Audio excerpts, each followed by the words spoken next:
We reserve a few minutes Sunday mornings to suggest news or trends that seem to be predicted by a literal, futurist reading of the Bible. We're careful to use recognized news sources because we don't want to add to sensationalism that sometimes surrounds Bible prophecy. We want people to listen to what we have to say, not dismiss us. We're not saying the things we report are the fulfillment of prophecy, only that they're things you'd expect from reading the Bible. COVID-19 is not one of the end times pestilences. Those occurred during the 7-year Great Tribulation. We are not in the Great Tribulation, nor will the church ever be in it. God has promised to keep us from that day. One of the names of the Great Tribulation, by the way, is the time of Jacob's trouble. It's designed to bring Israel back to saving faith in Jesus Christ, and so the church will be removed prior. What COVID-19 is doing is catapulting us forward to what they keep calling the new normal, and that is a global society that will depend upon biometric technology to identify and in many ways control citizens. Here are a few quotes I came across that indicate we're accelerating towards this new normal. Quote, "The pace of digital transformation has been dramatically accelerated. It's not a conversation starter now, it's a basic business requirement." Luis Pentland, Chief Business Affairs and Legal Officer at PayPal, said, "Everybody is going to have to embrace a digital economy." CNN reported that COVID-19 will leave a lasting imprint on the world economy, causing permanent change. Here's a quote, "Virus screening likely to become part of our life, just like security measures became ubiquitous after 9/11. Politico speculated, saying, "The comfort of being in the presence of others might be replaced by a greater comfort with absence, especially with those we don't know intimately. Instead of asking, is there a reason to do this online, we'll be asking, is there any good reason to do this in person?" Security Magazine said, "Expect the COVID-19 coronavirus pandemic to bring lasting changes to our lives, from the way we authenticate identity to how we open doors and even use public restrooms.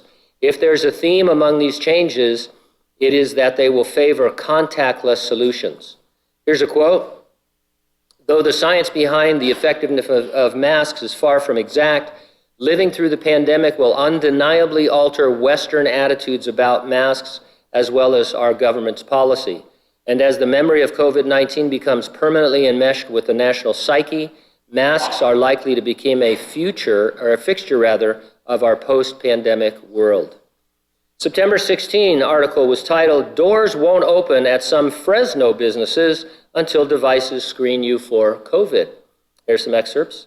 "Coming to a wall near you, a new digital device ensuring you answer all COVID-19 health survey questions before you're allowed in.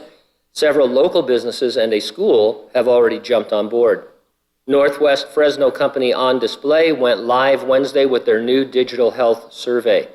It is a large QR code placed on a wall near an entryway. Scan the code with your phone, and you're directed to a series of health-related questions screening for COVID.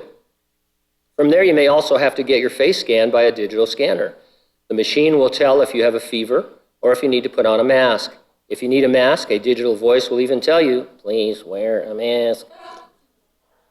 It's an actual, I did the voiceovers for it, so. Harris Ranch, U.S. Cold Storage, No Surrender Laser Tag, and Edison Bethune Charter Academy in Southwest Fresno are all using the system. The new QR code health survey works in conjunction with the company's facial scan technology they started rolling out a few months ago. The face scanner is mounted right next to the QR code on the wall, so a person is able to walk up to it, get their temperature checked, and at the same time the machine makes sure they're wearing their mask. One commentator noted ominously, "The longer the global effort to stymie the pandemic through lockdown continues, the less likely we'll reemerge into a world we recognize." How long will it last? Respected medical historian Howard Merkel estimates until 2024. Dr. Anthony Fauci, the nation's leading health expert and one of the world's most trusted voices on all things COVID-19,